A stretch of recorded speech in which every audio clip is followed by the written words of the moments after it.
Simply click on theme, then click on dark, and you can see dark mode has been successfully.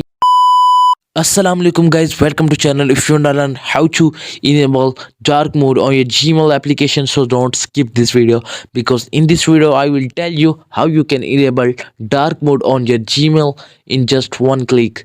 आज की इस video में तुम लोगों को बताऊंगा कि how you can enable dark mode on your Gmail application, कि तुम लोग किस तरह से अपनी जीमेल एप्लीकेशन के अंदर डार्क मोड को इनेबल कर सकते हो। वेरी सिंपल है, बहुत ज़्यादा इजी है। उसके you can open your Gmail application, करोगे you can open your Gmail application and then you can click on three lines, scroll down and you can see settings option, click on settings and then click on general setting and तुम लोग देख सकते हो इधर सबसे ऊपर तुम लोगों को थीम का ऑप्शन आ रहा है।